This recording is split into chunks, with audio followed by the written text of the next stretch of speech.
Tapi memang saya ingin menyoroti salah satu bagi saya adalah potensi kelemahan, yaitu statement dari Komandan Kodim Boyolali.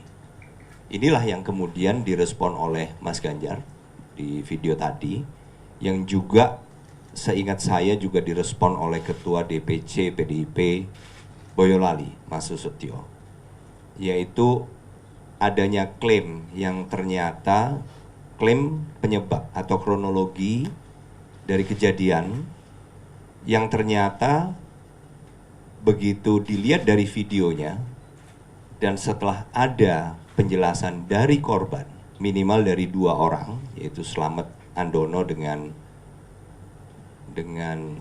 Diva Arif Ramandani, ini ternyata mengkonfirmasi apa yang terlihat di video. Jadi bukan seperti statement yang dinyatakan oleh Komandan Kodim Boyolali.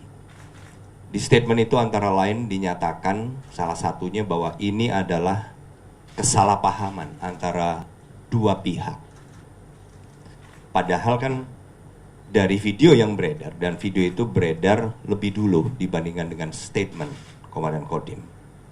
Di situ jelas kalau dari videonya tidak ada proses kesalahpahaman. Yang ada adalah langsung penyerangan atau tindak pidana penganiayaan.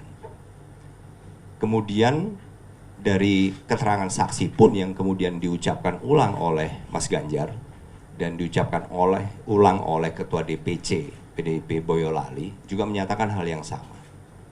Yang kedua, statementnya juga menyatakan bahwa ini adalah tindakan spontan di mana para anggota yang sedang oknum anggota yang sedang berolahraga ini kemudian keluar untuk menghentikan, membubarkan sampai terjadinya penganiayaan. Jadi ini menurut saya adalah pengambilan keterangan di level bawah. Jadi yang dibacakan oleh Komandan Kodim ini kan sebetulnya hasil laporan dari bawah. Kalau Kompi B, Batalion 408 Raider ini berdiri sendiri, berarti memang dikomandani oleh seorang komandan Kompi. Kira-kira pangkatnya antara kapten dengan mayor, tergantung berapa lama sudah menjabat. Jadi mungkin data awal, interogasi awal dilakukan di level Kompi, itu yang kemudian dilaporkan ke atas sampai dengan Komandan Kodim.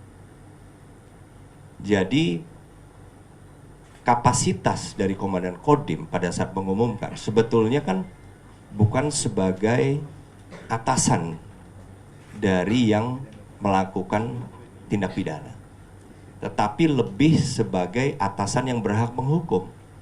Jadi bukan bagian dari mereka yang melakukan pelanggaran, bukan, tapi sudah menjadi bagian dari proses penegakan hukum.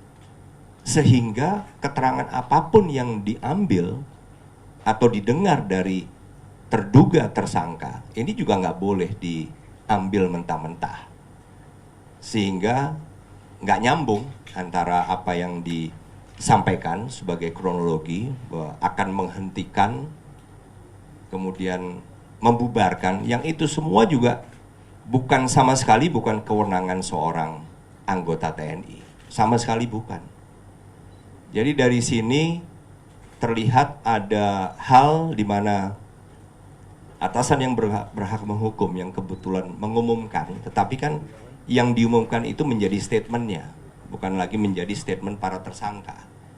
Nah ini yang harus dipastikan, dan saya yakin Kepala Staf Angkatan Darat, Panglima TNI akan terus mengawal sehingga prosesnya ini tidak akan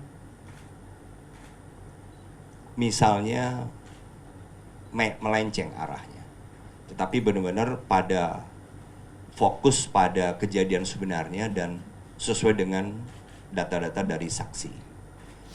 Nah,